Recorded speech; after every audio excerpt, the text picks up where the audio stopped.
हालात बहुत बिगड़े हुए हमारे। हमने देखा है वैलेंटाइन डे शायद आने वाला है, ये जानवर बनने का दिन होता है, जिस दिन इंसान जानवर बन जाता है। बेशर्मी, बेहयाई, बेगैरती, फहाशी, अय्याशी, क्या कुछ नहीं करता है इंसान।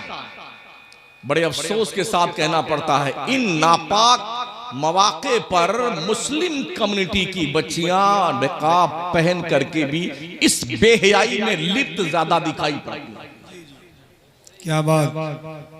ये वो मौके होते हैं कि इस तरह से हमारे बच्चियों को हाईजैक करके, फुसला करके, बहला करके ले जा करके उन्हें अपने धर्म परिवर्तन करा करके शादी कर ली जाती है। 6 महीना 8 महीना गुजरने के बाद या तो उसकी मुंडी काट करके किसी झाड़ी में फेंक दिया जाता है, या टुकड़े टुकड़े करके उसकी लाश को छत विच्छेद कर करके जंगल में फेंक दिया जाता। कुत्ते नोच के खा रहे होते हैं।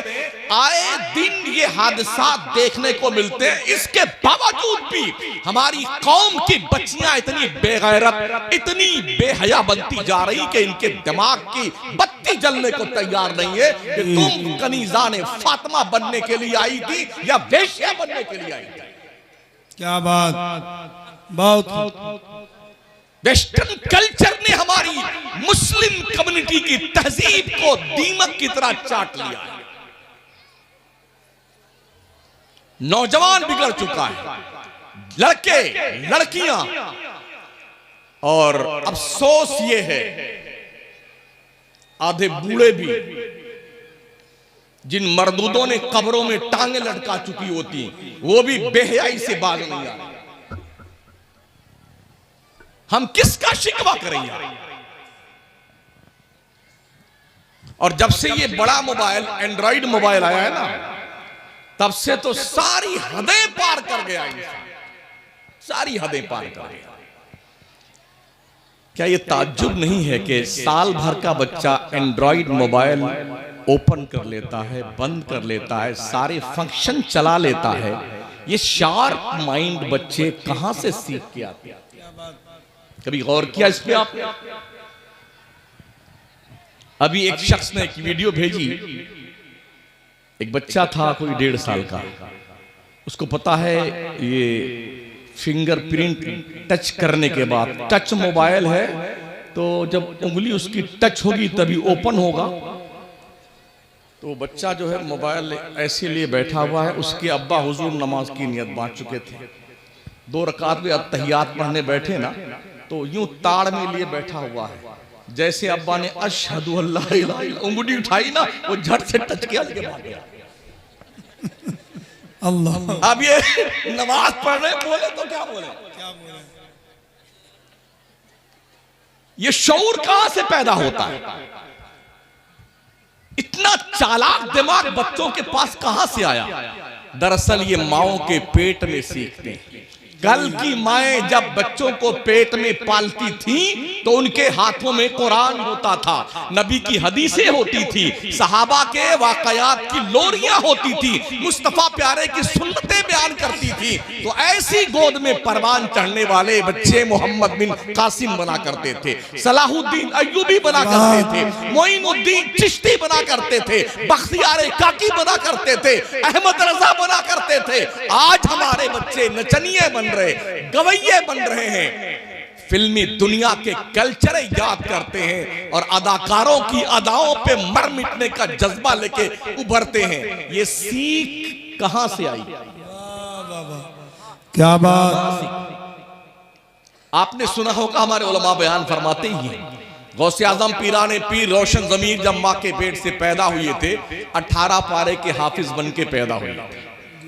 सुना है ना? जब उस्ताद ने पूछा, बेटे ये 18 पारे तुमने कहां याद किए? पहले दिन की क्लास में शेख अब्दुल कादिर जिलानी ने कहा, उस्ताद गिरामी मेरी माँ 18 पारे की हाफिजा थी। जब तक वो 18 पारा पढ़ नहीं लेती थी, सोती नहीं थी, वो पढ़ती रहती थी, मैं पेट में याद करता रहता। मैंने माँ के पेट में 18 पारे याद किए।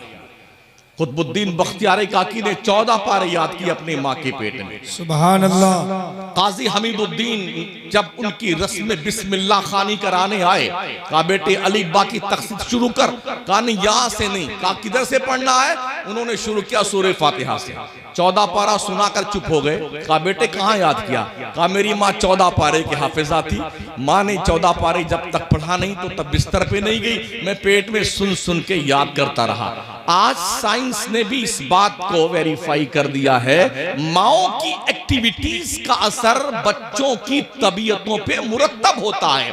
अगर बच्चा माँ के पेट में रह के कुरान का हाफिज बन सकता है, अगर माएं फिल्म देखती हैं, नचनियों के नाच देखती हैं, बेहया औरतों की नंगी तस्वीरें देखती हैं मर्दों की, तो वो बच्चे नचनियां ही बनेंगे और वो बच्चियां रक्कासा ही बनेगी जो ऐसी माओ के पेट से निकलेंगी। क्या बात है, हक है भाई।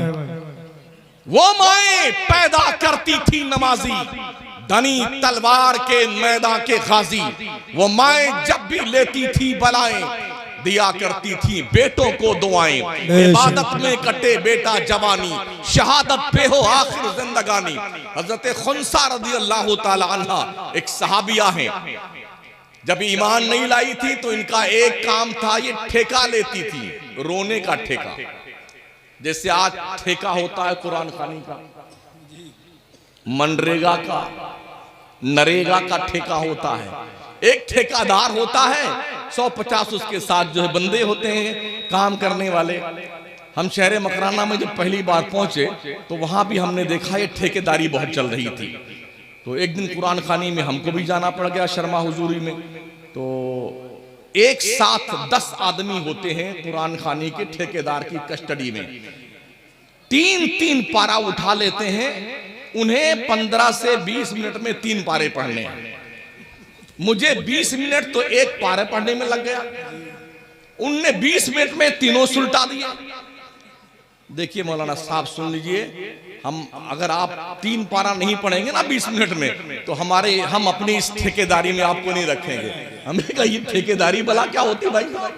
बोले नहीं 3 तो पढ़ना ही पढ़ना पड़ेगा। मैं तेरी ठेकेदारी तो एक चूल्हे भाड़ में जाए, मुझे कुरान खानी में जाना ही नहीं है। तो ये ठेकेदारी, आयते करीमा की अलग, खत्मे कादरिया की अलग, खत्मे खाजगान की अलग, इतने फितने बना रखे हैं हमने मज़ारों के ऊपर। सुबह झंडारोहण होगा, इसका इतने बजे झंडारोहण होगा, इतने बजे परचम कुशाई होगी, इतने बजे साहिब मज़ार को सद्दल लगाया जाएगा, इतने बजे हजरत को गुस्ल दिया जाएगा, इतने बजे हजरत की इसाले सवाब के लिए कुरान खानी होगी, इतने बजे महफिल समा होगा, इतने बजे ये। तेरी ऐसी क्या बकवास लगा रखी है तुमने? आज जितना भीड़ मज़ारों पे है सुन्नियों की, वो भीड़ मस्जिदों में क्यों नहीं आती? मुझे जवाब दिया जाए। क्या बात है भाई, बहुत हो। क्यों सुन्नी मस्जिद में दिखता नहीं है? ये मेहनत मामूली नहीं की गई है, पीरों ने बड़ी मेहनत की है। और पीरों के साथ चमचागिरी करने वाले मौलवियों ने अंधे धुंधे पीरों को वलिये कामिल गौसे व जमा हम शबीए मौला अली, हम शबीए गौसे आज़म। तेरे बाप ने मौला अली को देखा है? क्या बात, वाह वाह। ऐसी तारीफें, ऐसे कसीदे पीर साहब और पीर साहब। कमबख्त का नफ्स इतना मोटा हो गया है ना, इतना मोटा हो गया, हया नहीं आती उसे। मेरे करीम आका फरमाते हैं, अगर किसी के सामने लोग खड़े होकर उसकी तारीफ करें, वो बैठा हुआ खुश हो रहा है, उसको खबर दे दो कि उसने अपना ठिकाना जहन्नम में बना लिया। बेशक बड़े चक्कर में पड़े हैं पीर साहब, कब आए और कब मुरीद हो जाए। नमाज सारी गुल है। पीर तेरा बाप तुझे जन्नत में लेके जाएगा। जितनी हमारी ये बिरादरी बैठी है, कोई एक ये कॉन्फिडेंस के साथ मुझे बता दे कि वो जन्नत में जाएगा। उठाइए हाथ। क्या बात हज़रत, मेरे को खुद ही नहीं पता मैं कहां जाऊंगा। रब ने नवाजिश की, करम फरमाई तो बख्शे जाएंगे मुस्तफा की शफाअत से। करम इतलायक नहीं। जी जी, अपने बारे में सोच लीजिए।